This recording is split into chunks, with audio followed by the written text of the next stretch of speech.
So, for the second half of the show, we are going to be talking about an anime. A classic anime at this point, I think, called Mushi. So, a couple things about it. It was written by Uru Shibata, who is a female mangaka, which is kind of rare. And I think probably contributed to it being good. It's very different from most anime. It's a supernatural fantasy, but it's one that doesn't have like fights with like energy beams and stuff like that. And unlike most anime, it doesn't have like a single story arc, like a single continuous story. It's very episodic, like more like an American TV show with like a few, like maybe two-part episodes. I think there might actually only be one, even. So there's gonna be spoilers here, but the show is like over 5 years old, and even if you know some of the plot details, I promise that it will not diminish your enjoyment of it. So, just if you hear the story of the episode, it's still worth watching the episode. It's a very good show. It's a popular show among people who wouldn't consider themselves anime fans. It's been on a couple of the big streaming platforms. I think it was on Netflix for a while. But unlike many anime, I think this has to do with the writer being both extremely competent and skilled at episodic storytelling, but also she's generally not a creepy man-child otaku who never gets out of his room or studio and spends way too much time sexualizing high schoolers. Instead, she seems to be a normal adult who has a life and goes outside. And I think that kind of reflects in the popularity of her series.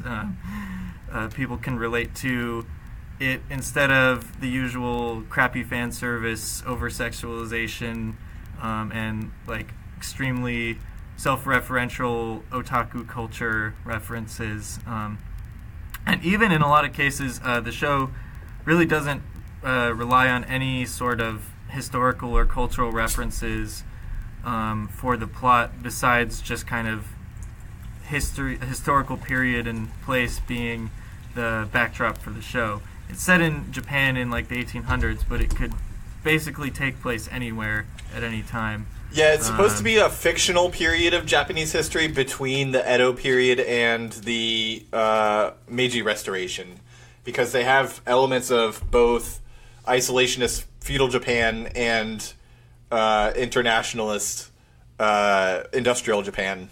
Yeah. That kind of brings up a point. Maybe you can think of an example from the show, but one other thing that kind of like stood out to me when I was thinking about Mushishi was that it's set in a particular historical time that's really popular for a lot of series and stories to be set in. Big transitional period in Japanese history. But in the show itself, there's almost a complete lack of anything having to do whatsoever with any government or organized religion, or really anybody more important than a peasant or a doctor. So I think that's a really neat theme. It reminds me a lot of works from Ursula Le Guin, particularly her later Earthsea novels and Always Coming Home, where the story is mostly just about ordinary people living their lives and just kind of the everyday struggles they experience, but almost never having anything to do with government. It's sort of an everyday peaceful anarchy where people are just kind of, the biggest struggle people have to deal with is like problems in their family, health, or like the village leader, farming, just sort of these normal people problems. The village leader. Yeah, having little village politics, but nothing whatsoever to do with the state or religion or any kind of like, basically anything historical. Even in terms of like how modern everything is, like the most modern thing really is like Ginkgo and the way he dresses, and then like maybe his friend Adashino, who he wears like a monocle, but he still has like a kimono on, and like basically everyone else in the series wears a kimono and is just living like a traditional Japanese life. It's in a very rural setting, so nearly everybody is like a farmer or a fisher person or a hunter or something like that. You never see anything about any warlords or any battles or any fights. Yeah. It kind of reflects this like alternative reading of history where it's stories of common people's ordinary lives where if you had a lick of sense about you, you knew that getting involved with history was seen as a very bad idea. You tend to die a lot when you do that. And so kind of living your life in the mountains or in your village without ever getting mixed up with any of that. Like, all that stuff could be... Yeah, it's like a history of non-state peoples. All that stuff could be going on somewhere, but sensible people keep their nose out of that business. Yeah, I feel like that's actually a huge theme in studies of things like folklore, which is to say that it's an alternative to the state histories and state legends and everything. Yeah, and you could really kind of see like the work of the Mushi as like being a folk healer or a folk doctor, kind of traveling around and curing diseases which are basically supernatural in origin to the ordinary person, but to the Mushi have like a natural kind of biological cause. Right. Yeah, so if I had to summarize like what the series was, basically the main character, Ginkgo, he's an eco ghostbuster with a curse, and his backpack is even big and boxy and sort of resembles a proton pack. In fact, I'm just going to say that this is the true version of Ghostbusters, and the American one is a ripoff. And also, he's constantly smoking cigarillos, which is really cool. Smoking doinks. Big old doinks. Big Mushi doinks. Okay, yeah, so I found a really good. Just one of the papers I was looking at had a really nice overall summary for the show or introduction to it. Yeah, so basically the overview of Mushi. I'm taking this from the paper called Mushi by Mio Bryce and Jason Davis, which is kind of it's in the Journal of Environmental Humanities, Volume 2, Number 3, in 2015, if anybody's curious. They describe the show as Mushi, an episodic anime television series directed by Hiroshi Nagahama and adapted from the manga series by Yuki Urushibara, explores the ecological relationship between humans and Mushi, literally insect, supernatural life forms whose reliance on humans as hosts impacts human life by mimicking a variety of biological phenomena ranging from swamps to microbes. Invisible to most humans, Mushi are diagnosed as cohabiting with human communities by a Mushi, literally an insect master, a gifted seer of Mushi who is able to eradicate their harmful varieties. Set in Japan during the 1800s, the series depicts the relationship of Mushi to humans against the landscape of Japan's pre-modern forests. Today, Mushi refers to bugs and insects. However, in Mushishi, the more complex kanji is used for Mushi, which indicates that they are not actual insects, but mythic, ubiquitous, and potentially monstrous life forms. Resembling actual insects, microbes, and protozoa, they are generally extremely small yet diverse, elusive, and highly adaptable. The Mushi introduced in the anime are largely invisible, shapeless, or shape-shifting, and invade, impact, and interact with humans in varied ways. In the first episode of the anime series, Ginkgo, the only recurring character, explains to a boy the genealogic affiliation humans have with the mysterious processions of plankton-like creatures he's been seeing by using his hand as an analogy. He says, let's say these 4 fingers represent animal life, and your thumb is plant life. Pointing to the tip of his middle finger, Ginkgo continues, humans are here, at the point furthest from your heart. The farther you go down on your palm from there, the lower the life forms become. As you continue to go lower, around your wrist, your blood vessels combine into one. Fungi and other microorganisms would be here. Once you come to that point, it becomes difficult to distinguish between plant and animal life. Yet there is life still past that point. Ginkgo runs his thumb up along his arm, past his shoulder, stopping near his heart. And the life that is around here is called Mushi, or green matter.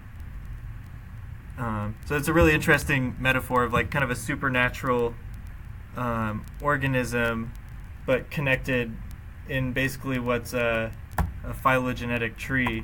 So Mushi are sort of seen as the precursors to all life, sort of part of life, but also outside of it. Yeah, and I think part of the mythology in the series is that the Mushi are connected somehow to the River of Light, which is sort of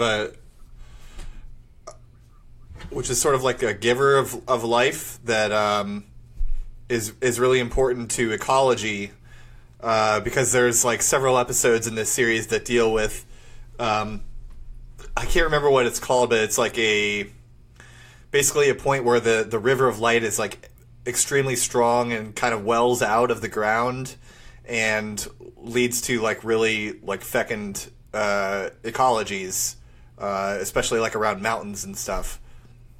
And they're usually guarded by like a mountain lord, which is like kind of a Shinto thing. Yeah.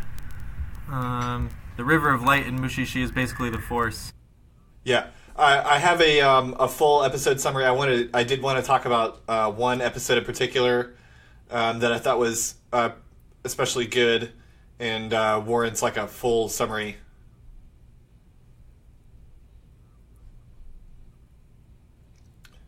Reed, can you mute while I read this real quick? Thanks. Okay, so this is Season 1, Episode 6. It's called Those Who Inhale the Dew. And so in this episode, Ginkgo travels to an island accessible only 1 day per month due to the tides, where there's a rumor of a great healer that lives there. So the story centers around the descendants of the first family to reach the island. One member of each generation of the family becomes what's called the living god and has the power to heal others. And the family has sort of created a cult around this like living god character, who like they have real powers. It's not like they just made it up, but they made it into like a whole like religious thing to essentially like control the others on the island. So the patriarchs of the family seem to be using like their least favorite child for the purpose, because basically what happens is every day at sunset, the living god ages rapidly and dies, and then returns to life the next day, and in this process heals others around them. So the living god in this story is a little girl named Akoya. I can't remember if I'm pronouncing that correctly, but anyway, so she has a friend from her childhood named Nagi, who's another one of the main characters of this episode. And Ginkgo finds out from Nagi that there are many others affected with the syndrome, and they're kept isolated on the other side of the island by the patriarchs. But they tell others that they're like devout worshippers of the living god, and so they have like some degree of the living god power or whatever, and their families believe that they've like achieved freedom from pain and suffering, which is like, I think it's like an Eastern religion trope, sort of like an escape from the cycle of reincarnation sort of thing. But through the course of Ginkgo's investigation, he finds that the living god power is a parasitic infection from a Mushi that inhabits someone's body, and it is born, lives, and then gives birth to an offspring and dies in just 24 hours. And so what's happening is basically the living god is sinking to the Mushi's life cycle, and so she is being reborn, living and dying every day. So Ginkgo figures out a cure and pulls the parasite out of what's her name? Akoya. Pulls the parasite Mushi out of Akoya. So when sunset comes after he cures her, she becomes very anxious because she's spent like most of her life or most of her like self-aware life, because I think they gave her the parasite when she was like 7 or 8, and she's probably like preteen now or whatever. So most of her like awareness is created around this life cycle of being born and living and dying every single day.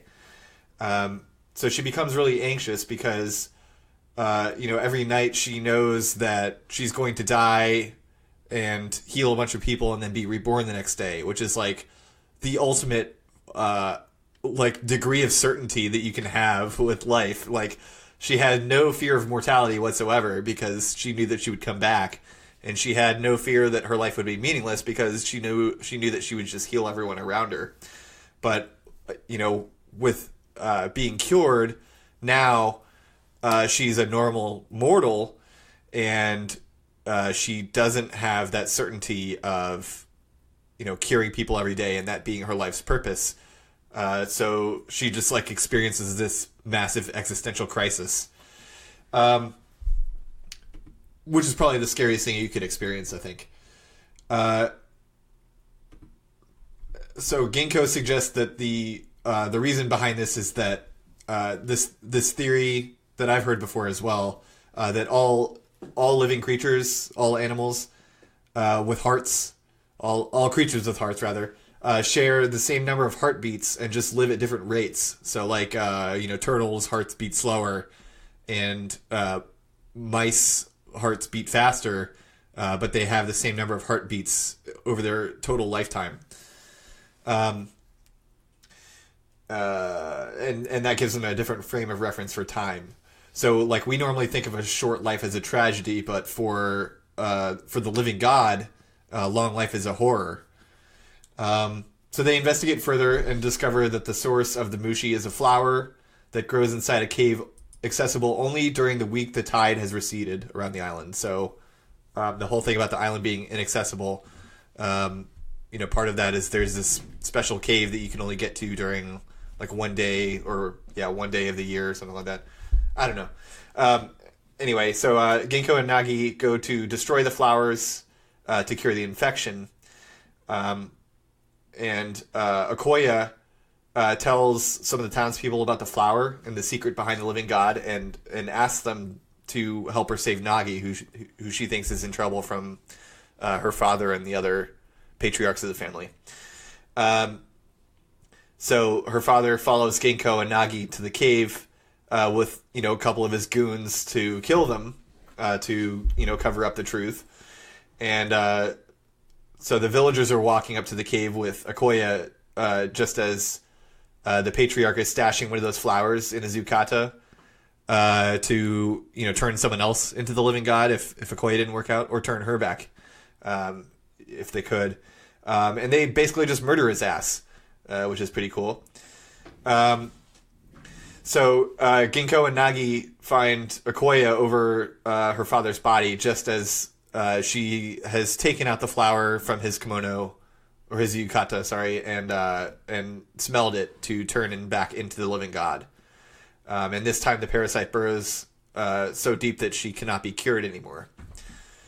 And it's basically because of the whole existential crisis thing, which I think is a really interesting character motivation. So Ginkgo, because they were fucking around in the cave the whole time, misses his chance to leave the island. So he's stuck there for another month. So he cures everyone on the island that has the Mushi infection. But many of them went back to the cave to smell the flower again. And they said probably more would in the future. And Nagi, whose life purpose thus far has been to save his friend Okoye and figure out what the mystery was, has no idea what lies ahead of him. So Ginkgo suggests ways to improve life on the island and says that no matter what happens, he has many years ahead of him to figure out like what he's going to do with himself, which is, I think, is really cool because it's kind of the answer to that existential crisis that Okoye never got to hear before she just like gave up and went back to having a parasitic infection. So I think this is a 10 out of 10 episode, and it's pretty early in the show, so I thought a full summary would be good. And in a way, it reminds me of a Futurama episode where Fry eats like a toilet sandwich and gets infected with parasites who make him a perfect genius Superman. And in that, he doesn't stay infected for the continuity of the show because he's a main character, but Leela points out correctly that he's probably better off with parasites. So in this case, I think it's not quite as clear cut whether it's better to have parasites or not. I don't know what you guys think. Personally, I love having parasites. They help me perform better under capitalism, and often I feel out of body, which is a relief and a mercy. Yeah, I mean, when you think about it, parasites are really the source of innovation. Okay. Let's see. I didn't really organize the rest of it, so I just have like random show notes. So I don't know if there's anything you want to talk about specifically, Reed.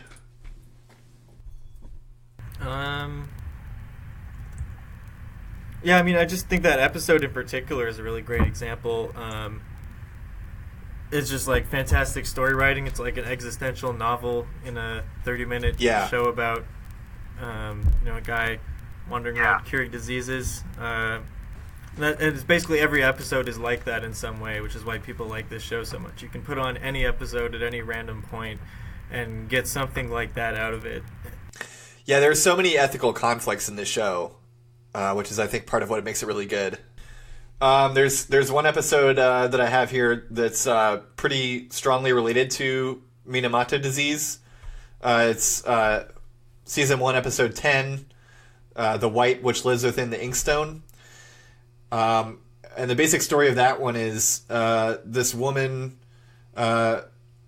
she's the daughter of a man who makes inkstones, which if you don't know anything about that, in Japan they have a special type of ink called sumi, which is like a block, and you rub it onto an inkstone, which has like a little puddle of water in it, and it dissolves into the water, and you use that to write or to paint.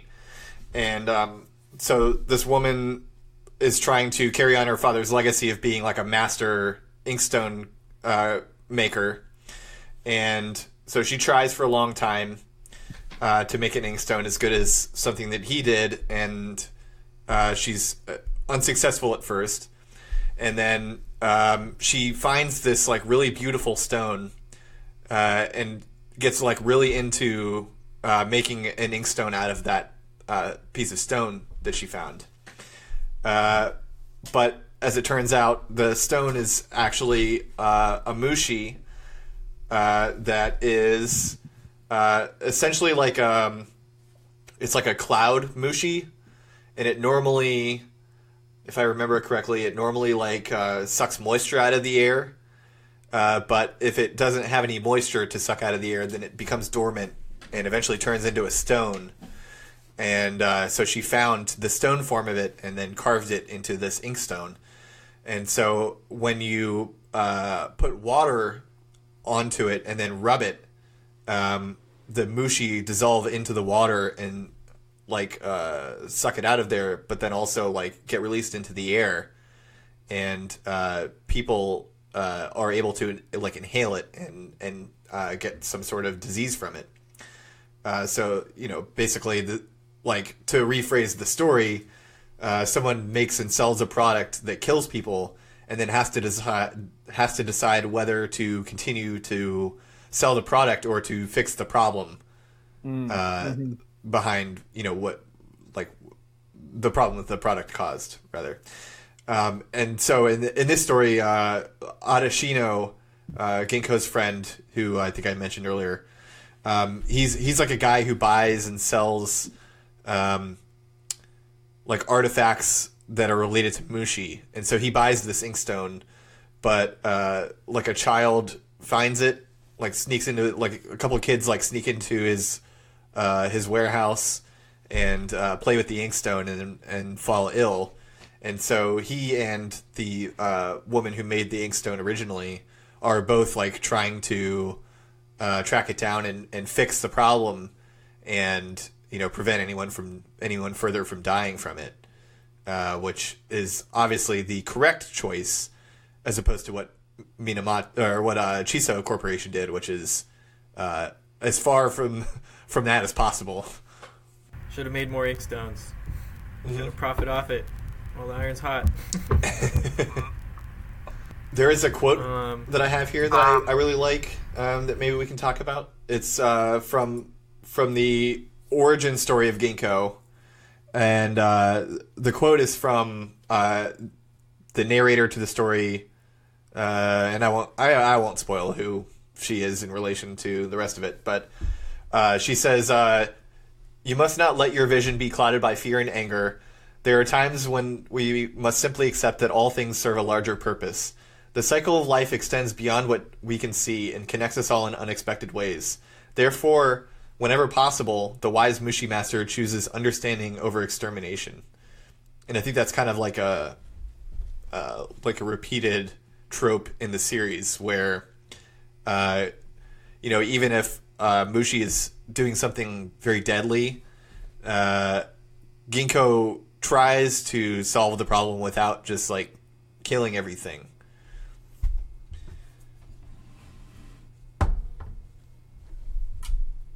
Yeah, and it's interesting too. You kind of get the impression the story follows Ginkgo, but there's only a handful of episodes that are actually about Ginkgo. Usually he's just kind of there, and the story is about other people. Yeah. But you do get the impression with the episodes focused on Ginkgo and other Mushishi that maybe the other Mushishi don't necessarily have the same philosophy as Ginkgo and his teacher. A lot of them are kind of quacks. There's another episode about Ginkgo, season 2, episode 11, called Cushion of Grass. It's also a Ginkgo backstory episode of when he's a kid, and the episode opens on him kind of like collapsed in a forest, and a local Mushishi finds him and nurses him back to health, and he finds out that Ginkgo has been just traveling around throughout the country, working for various Mushishi, because he has kind of it's after he has his like affliction that attracts Mushi to him. So that's basically Ginkgo's deal, is he's cursed to attract Mushi to him, and he also has one parasitically inhabiting an empty eye socket of his. But as a kid, he traveled the country and was employed by various Mushishi to basically cause problems. He would attract Mushi to an area, which then that kind of unscrupulous Mushishi would then cure, and then but then if he stuck around too long, disasters would tend to happen, and they'd kick him out, and he'd have to go find a new place to stay. So I think, maybe Ginkgo and his teacher have that philosophy, but there's also a lot of quacks out there who don't take that approach and are more of the like, I'm going to make my buck and kill these bugs and do whatever I got to do. Yeah, I would say the author definitely has that philosophy, but she wrote in a bunch of characters that have the normal modern human philosophy of just kill everything and worry about it later. Yeah, seems like it. Yeah, so that episode was really good because the other Mushi master, tries to use the strategy of let's just kill whatever the problem is, and it ended up horrifically backfiring, which is very reflective of reality, where we solve problems in like agriculture and general society of let's just kill whatever it is, and it backfires, like causing disease resistant or antibiotic resistant bacteria or pesticide resistant weeds or what have you. And I think it's there's nowhere to go with that except the Ginkgo / Nui philosophy of everything serves its purpose, and we have to coexist with everything, even if they are personally inconvenient for us.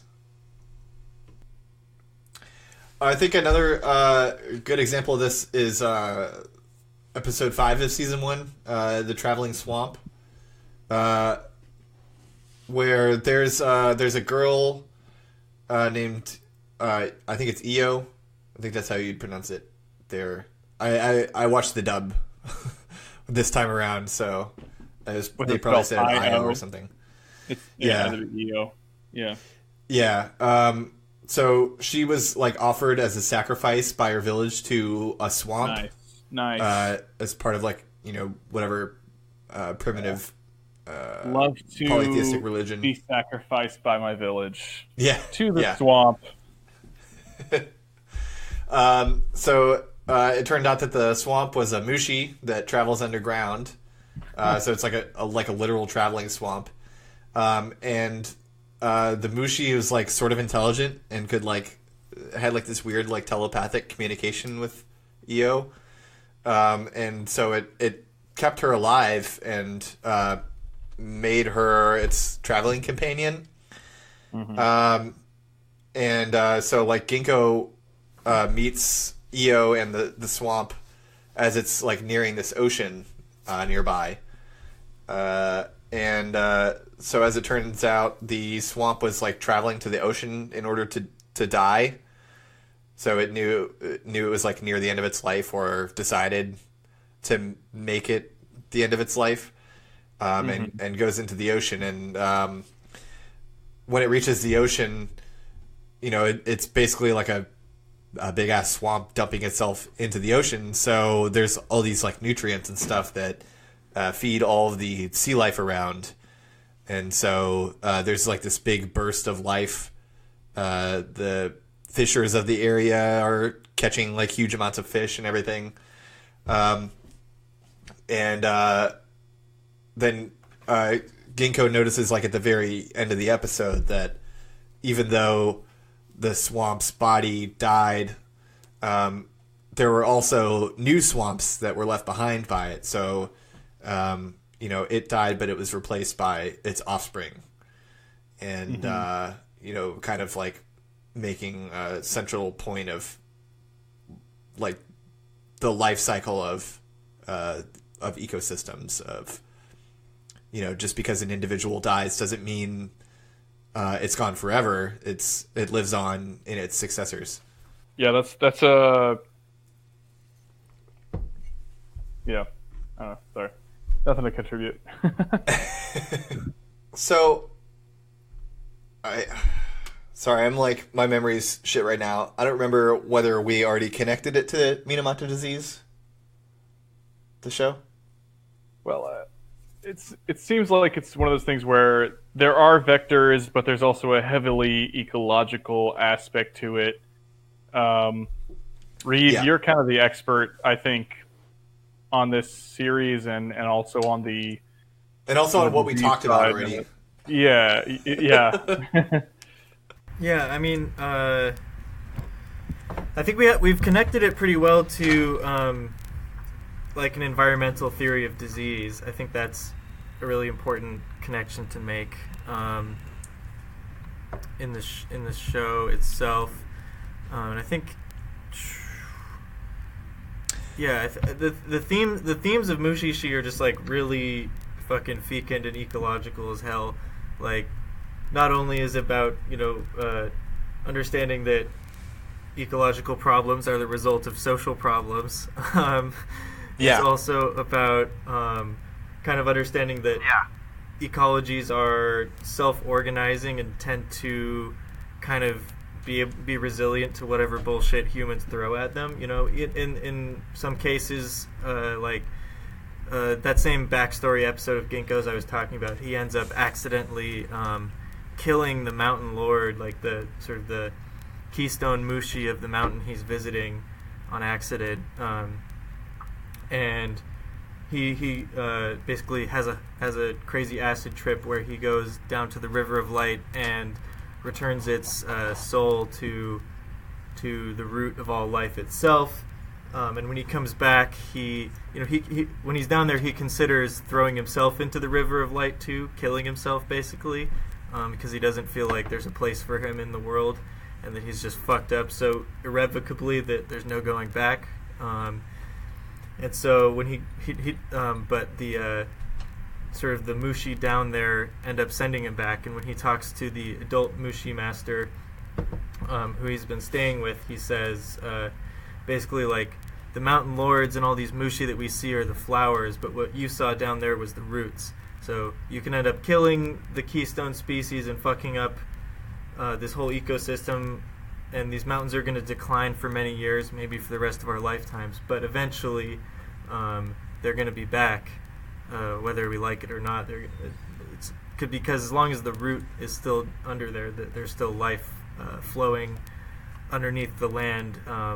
The scars that we make are only temporary. It's like really good lesson. And he's also pointing out at the same time that, like, for Ginkgo, this human who feels unwelcome in the world, he says, you went down there and they sent you back, and that's proof that there's no place in this entire world that you don't belong, because basically, you gave yourself over to death, or eternal life, or whatever you want to call it, and it sent you back. So it's saying that despite what all the humans may think, you do belong here, and that you can make mistakes while you're alive, but eventually, life finds a way, or whatever. Life will time. Yeah, the thing about whatever fucking cliches I've got in there. The thing about the Mushi being the flowers and the River of Light being the roots or whatever, makes it seem like it's almost like a metaphor for, like, or not, maybe not a metaphor, but it's very similar to fungus in that, like, mushrooms that you see in the forest are just the fruit of, like, an entire underground network of fungus, and mycorrhizal networks, which are like little filaments of fungus that extend between trees in a forest, have been found to be, like, extremely important for the growth and maintenance of forests, like, somewhat recently, which is, something that has been totally invisible to us up until then. Man, I had something else that I can't remember what it was. Damn. I had a little bit of a meta, like, anime analysis note I could talk about a little bit, and that's kind of like the genre of Mushishi. Yeah, for, like, a lot of like, Western audience, it seems like a pretty unique show. Like, there's not much else out there that's being marketed to us that resembles besides Mushishi. The Ghostbusters cartoon. It's actually can be considered. Besides the Ghostbusters cartoon. Yeah, the Ghostbusters cartoon is anime, and it's actually just a ripoff of Mushishi. Yeah. It's like a weird bad Disney dub from back in the 80s. Yeah. But apart from Ghostbusters and Steven Universe, there's nothing else. But in the broader kind of body of work of anime subgenres and so on, Mushishi fits kind of in this genre called Iyashike. Basically, the meaning of Iyashike is healing. And this is in contrast to other genres like shonen and seinen, giant robot, all that kind of stuff. Iyashike series and works are typically, like, episodic without an overarching plot, and they have heavy emphasis on kind of atmospheric tones. Usually focuses on mundane situations and move at a slow and calming pace, which in Mushishi is literally just like the speed that actual characters move at is very slow and deliberate. It's very calming to watch. Just animation of somebody's hand doing something in Mushishi. Often the sort of mundane setting of Iyashike shows comes with a bit of feeling of melancholy. Not every show is like that, but Mushishi is definitely on the melancholy side, the sense of, like, peacefulness, but also of things kind of inevitably changing and passing away. So sort of the spectrum of Iyashike works can go from something like Mushishi, which is quite dark, in its tone to a popular kind of like slice of life show like K-On!, where it's just cute girls doing cute things and you feel good after you watch it. Yeah, we didn't talk about any of the like really disturbing Nothing episodes. really happened. There's like there's one where like a fungus like sneaks into a woman's womb and takes the place of her baby, and basically like manipulates her into taking care of them until they can like release a bunch of spores and kill everyone. Yeah, Mushishi definitely toes the line of like dark. And then there's the other one that's like really extra fucked up that I won't spoil at all. I think you probably know which one I mean. I think so. Yeah, even with the fucked up episodes of Mushishi, you kind of come away feeling disturbed but soothed in a sense of like, oh yeah, that's how life is, huh? Sometimes shit just happens. Yeah. Yeah. And like I mean, on top of the animation being outstanding, the music is really, really good. Another one of those tropes that it avoids that, you know, annoy most people that don't watch anime is like the J-rock theme song. It doesn't have that. It uses like Western music, which, I mean, you could say that's good or bad based on like your standpoint there, but I think both of the songs they picked are really good. Yeah, and most of the soundtrack is just sort of strange bells and wind chimes. And yeah, one thing you notice when you're watching the shows, there will just be like minutes and minutes of no sound or music or anything, just like kind of a couple of like environmental sound effects, and the rest is just quiet. You're like, are my speakers on? I don't know. Yeah, or maybe just like a bell hit, you know. There's a really great kind of like common theme to all the Iyashikei genre shows. I don't know if you guys have talked about this on here before, being fucking weebs and whatnot, but it's the theme of Mono no Aware. It's a Japanese aesthetic that can be translated as sort of the sensitivity or the pathos of things.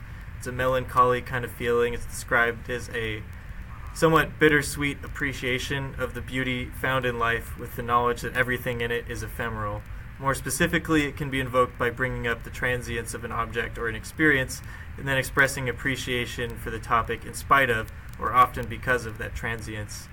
Yeah, that rules. So that's like a just very, very old school, like Japanese literary theme. Goes back to kind of like influence of animism and Zen Buddhism on Japanese literature. That reminds me of another thing that's sort of similar. Wabi Sabi, which is like finding beauty in imperfection. Yeah, that's totally part of the exact same like artistic and literary movement that Aware came out of. And Mushishi takes the Mono no Aware and kind of turns it up to 11. That's really like the vibe that this show really gets its bread and butter from.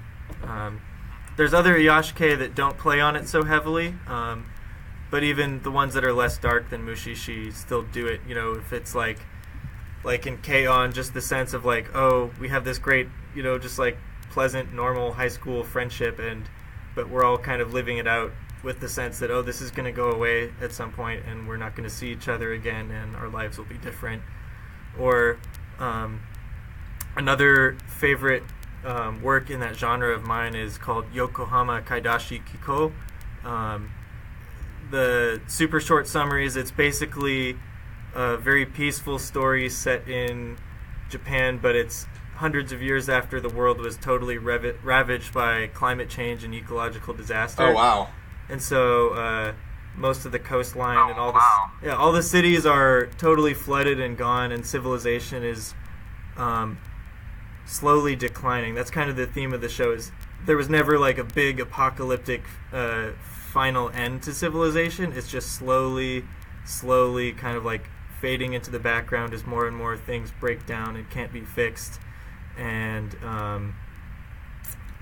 the main character is an immortal kind of like android person who watches the humans around her kind of like grow up and grow old and watches the world sort of fade away. It's like a very peaceful but like sad series. It's one of my faves. But Mushishi and that to me are like kind of go hand in hand. If you like one, you'll like the other. Yeah, and I would say if you're not sure whether or not you would like the show, which I'm personally offended, but I guess I understand. If you're willing to watch only one episode, watch the first episode of the second season. I think it's like probably the best episode of the series in terms of atmosphere and just like getting you hooked on it. I think it's a really good one. And just like getting you hooked on it. I think it's a really good one.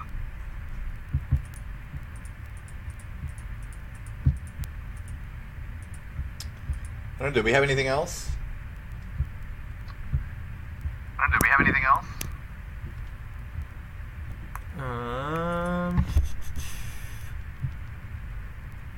Chris, are you alive? I'm alive. I'm just Okay. listening. Okay. Yeah, I was taking the back seat on this episode because you guys are more involved with the series and the. You guys are more involved. Did you get to more watch the much of it? research. I know you watched Yeah, some of it. I got a couple of the episodes we talked about, and they were fantastic. I mean, I really want to get into the series more. I just have had such a busy week. It is great, in like the fact that it's episodic means you can take it as slow as you want, really. Yeah, exactly. And the episodes, like we said, are so concise that you know you can spend 20 minutes. It's like, I mean, that's like you could realistically cram 2 or 3 episodes into a lunch break. Yeah. It's pretty great. Yeah. Yeah. And it'll really put, like, I mean, I don't know if I would cram a bunch into a lunch break, maybe, but it definitely puts you in a mood. Like, it puts you in a specific type of mood. Yeah, it's more. Yeah, I was watching some Mushi Shi to kind of like try and catch up because I hadn't watched it in a while for this week, and I was putting it on at night after work and class and all that shit, and just about every time I fell asleep very peacefully 1 or 2 episodes in. Yeah. It's just that kind of show. Yeah. And one thing I gotta say too, like back to my whole point about Urushibara being not a fucking loser, like a lot of like, or just like a child, like a lot of mangaka are, is you could definitely tell she like is a person who gets out of her room once in a while just by the attention to detail that she puts into the series. Yeah. Like I'm a huge like botany and ecology nerd, so one of the things that I find really fascinating about the show is, unlike a lot of anime where you're just like, oh yeah, they're walking in front of that same stock forest background that everybody uses. It's like it just looks like fucking like a path in Naruto or some shit. There's like a dirt road and some trees and some bushes. In this series, like there's actual attention to botanical accuracy and detail in terms of like how she portrays. Like you could literally identify species of plants based on the drawings in the manga in the anime, like based on flowers and leaves and so on. That's another reason I recommend that season 2 episode 1 is because the art for that is just out of this world in terms of the forests that they're in and how detailed it is, and just like the way that the lighting is and everything, and the way that people act, like it's all like so much more real than most anime is. Yeah, and kind of the flip side of that is like the human character designs are really just like normal. Like a lot of the characters look the same. And that's in drastic contrast to like other anime where it's like everybody's got to have their fucking unique ass special hairstyle. Hair. The artist has to draw the same every single time. Yeah, everybody has their special hairstyle and their special eye sparkle and special outfit. Whereas in Mushishi, everybody's just fucking humans wearing the same shit, and they all pretty much look the same, which is how humans more or less. Yeah, Ginkgo's the weird one. He's the guy with one eye and white hair and green pupils or green irises. Yeah, Ginkgo is like Ginkgo is like the kid in high school who's like, I'm gonna wear cosplay to school to be cool and stand out. I'm gonna wear my yukata. Guys, I'm gonna wear my yukata to school, except he's cosplaying as a Western guy. But I think it kind of like relates to the themes of the show where humans, including the main characters, are more or less kind of like interchangeable, or they're not.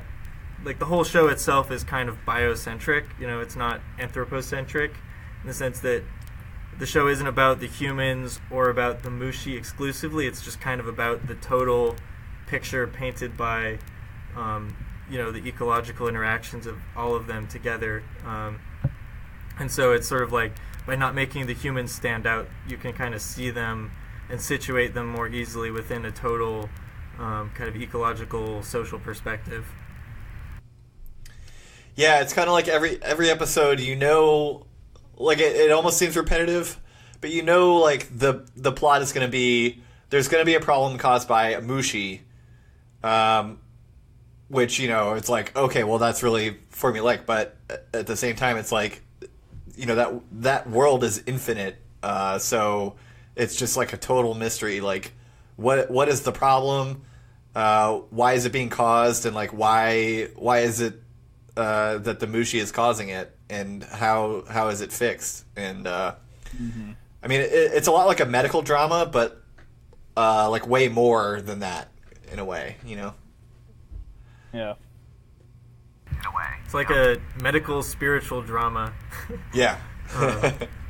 And it seems like a bland formula, but when you consider that like shows like JoJo's Bizarre Adventure are basically built on the same one, it's like where it's like instead of a Mushi problem a week, it's a psychic punching, yelling ghosts problem of the week. In terms of stand powers, it's or like makes sense why it works. Or like House in America, which is like someone has some normal symptoms. Oh wow, it's actually caused by a really strange, obscure disease that no one's heard of, but House knows what it is, and he has the cure. And that has way more seasons. Ginkgo is basically Dr. House. That has way more seasons. Ginkgo's Dr. House, because like to the ordinary person in Mushishi, it must seem like he's solving fucking medical mysteries which have no actual cause or anything. He's like, I bet most people probably think of Mushishi as like weird magic folk healers instead of how they see themselves, which is like actually as doctors prescribing like cures to natural disease agents. Yeah, that's another part we didn't really mention which is that the Mushi are like supernatural sort of beings. I mean, they're natural in that they are real and they exist in the world, but they're supernatural in the sense that like none of the characters other than Ginkgo and Adashino and the other Mushishi like really understand that they exist. And so all of the problems that are caused by Mushi are either seen as diseases or curses or just anything other than what they actually are, because nobody really knows of the existence of Mushi. Which like I guess that's probably the strangest, the hardest thing to believe, that like all of these things happen all the time and they're caused by Mushi, and there's like these guys that walk around the world and like fix the problem, but like nobody seems to know that they exist. But I mean, I can suspend my disbelief for that to watch the rest of the show. Yeah, it doesn't make a lot of sense unless you kind of think of it, if you try to like contextualize it a little more culturally, I guess, because really like the root of what Mushi are is kind of like based in an animistic spirituality, the idea that like just physical natural objects are imbued with some sort of life force and intentionality and spirituality, and people develop rituals and practices around them that are like meant to influence outcomes in nature. And so from that perspective, it kind of makes sense as like Mushishi is like taking an animistic worldview and trying to sort of naturalize it, or like bring it into the realm of science in a sense. Like, what if there was a science of supernatural animistic nature spirits, and then who would be the practitioners of that science and what would they do? You know, because you could think like take it into the if Mushi was like we fast forwarded it to Mushi 2019, there would probably be people. You know, we talked about this earlier, but like there'd be people trying to like patent industrial processes that rely on Mushi to like produce some like hella dank spiritual liquids, or you know, there'd be people like genetically engineering themselves with Mushi. Or that Mushi tobacco. Oh yeah, that sweet, take a puff of that sweet Mushi tobacco. Legalize Mushi tobacco 2020. Quote unquote tobacco. Well, I think we've just about covered it. We're over 2 hours now. Probably, you know, exactly 2 hours with editing. But yeah, I think we got everything in that we wanted to talk about. Thanks a lot, Reed, for joining us. I think we'll probably call you again for future anime episodes. Hopefully, our connections will be better next time. I'm available as an independent contractor for any and all anime ecology and political requests. I can take any case.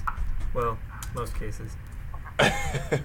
We should, if you ever want to, I'd love to do an episode on that show I mentioned, Yokohama Kaidashi Kikou. Yeah. I'll have to check it out. I've never even heard of that one, so I'm pretty excited to get into it. It's pretty obscure, you know.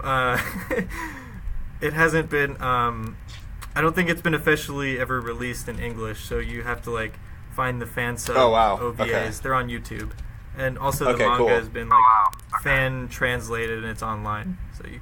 Cool. Reed, do you have anything you want to plug? I don't have anything to plug really, except I don't know. Everybody should get organized, do organizing shit. I don't know, or not. I think last time we talked to you, you were working on a mesh networking thing. Are you still working on that? I'm not working on that right now. The guy I was doing it with got a job in the Bay Area. Surprise, surprise. Moved away, okay. So, that sucks. Right now what I'm doing, I've been working a lot with the DSA, Libertarian Socialists Caucus. So if you got any like DSA member listeners out there, they should all join and get involved so we can basically stop the fucking sock them assholes from ruining everything and making everyone hate their lives at the convention coming up. It's miserable. You'll have lots of fun if you do that. That's a start. Yeah. All right.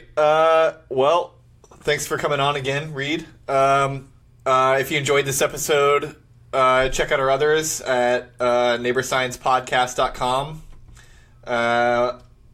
I've tried to extensively tag all the episodes so that if you're looking for any particular subject, you can find it on the site. If you have any questions for us, you can email us at neighborscience@protonmail.com. And I think one person thought that you needed a Proton Mail address to actually send us email, but you don't. You can just send it to our address, and we'll be able to get it.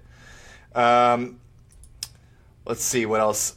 If you like the show, give us a rating on iTunes. I would prefer 5 stars. Let's see. Our Twitter account is at NeighborsciPod because of character limits. We have an Instagram, which I think hasn't been updated. Peter was taking care of that, but I think he's been too busy to do it. But that's at NeighborScience on Instagram. Our Facebook page is facebook.com/NeighborScience. And yeah, we're on. If you're listening to us on like a weird podcast app that you normally don't use, we're on everything. So if you normally use like Spotify or something, we're on that as well. So you can find us there. And I think that's it. Anything else that you can think of, Chris? Nothing really. That covers it. Nothing really. Check out Chris's book, Dream of the White Stag. Check out Chris's book. That's a good thing to look at. I'll be putting out a paperback probably in about a month. Cool. Good thing to look at. I'll be putting out a paperback probably in about a month. Damn. Cool. I will buy that because I would prefer reading books in physical form. I can't do ebooks really. Fucking trads. Just kidding. What's it I love about? paperbacks actually. I didn't know you had a book. It's not that I'm trad. It's that first of all, it's easier to read, and second of all, it'll survive more than 5 years after the apocalypse. Exactly. Pass it to your kids so they can also be traumatized. Yeah. All right, y'all. Thanks a lot. Have a good night.